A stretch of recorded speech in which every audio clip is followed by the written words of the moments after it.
This is the Fifth Estate winning headlines, your media police post. In this segment, we summarize some of the headlines that you might have missed this morning. But we also take a look at the political pieces that we call cartoons in this country. Today is the 3rd of September 2019, and I am 2J. I am 2M. And I am GK. And in case you missed today's headlines, we have the Daily Nation. Battle to save Mao water tower begins. Yes.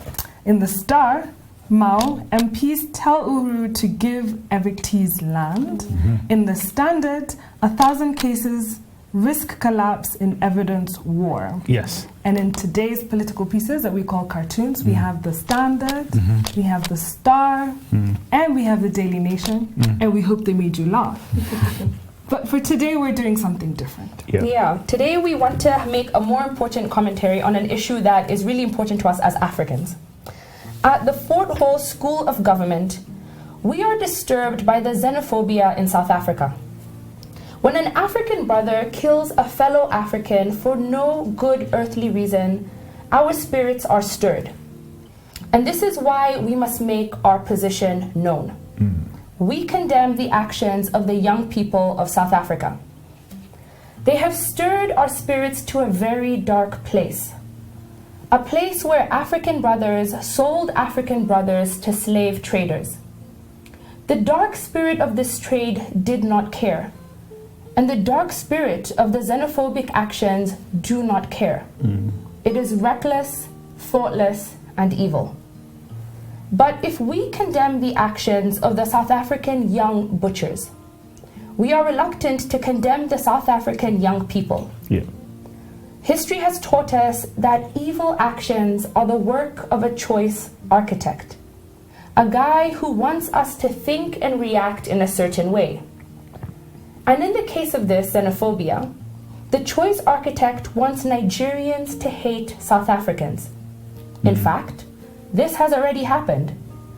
The Nigerian youths have given a 7-day ultimatum for South African companies to leave Nigeria. In our view, this was the intended effect. Put differently, South African xenophobia is not natural. It is misengineered by a choice architect who wants us to react in a certain way. And we are falling flat on our faces for this trick. As Africans, we need to find out who the choice architect is, their motives and their stakes.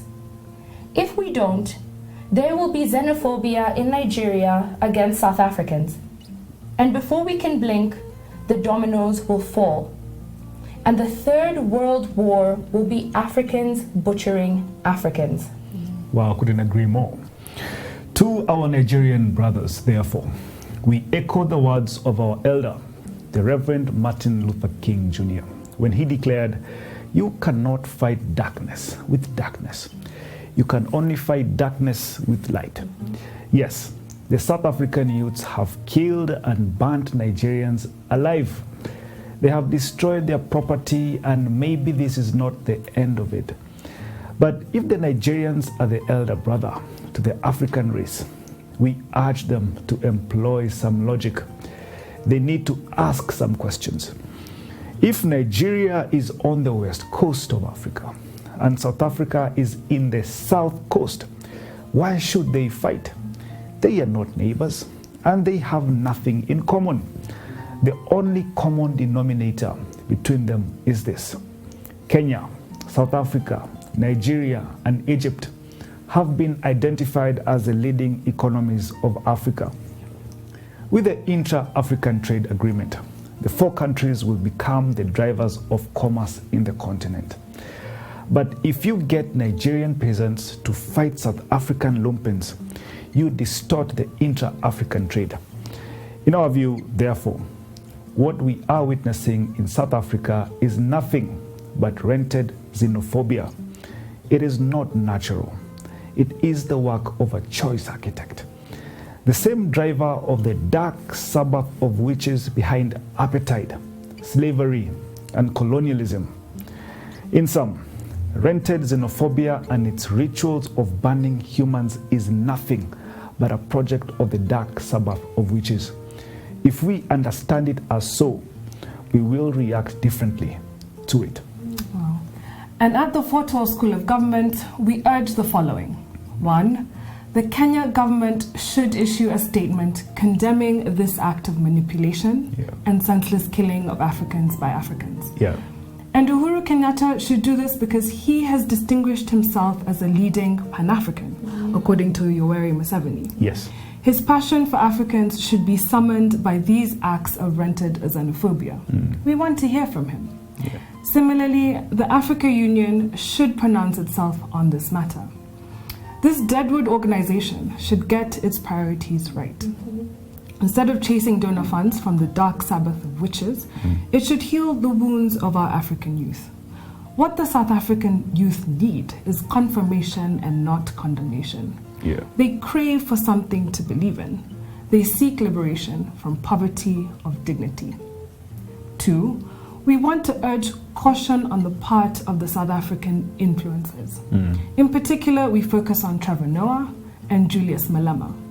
And we will advise them because if Nigeria is our elder brother and they are angry, and Kenya is the middle brother who will mediate this. Although Trevor Noah makes fun of Julius Malema on xenophobia, the two brothers were one. They both told us that Africans contribute something like 0.0001% to the South African economy. The Boers, the Chinese, and the Indians, and other races contribute the rest. And without saying it, both of them wondered why the South African youth are attacking the Africans and not the Chinese, the Boers, and the Indians. As an African station, we saw this as a valid question.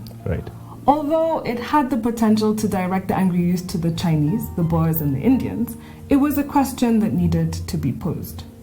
But this is why Trevor Noah and Julius Malema, who are both our heroes, got it wrong. They did not ask the right question.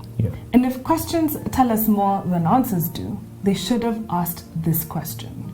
Who rented the xenophobic attacks?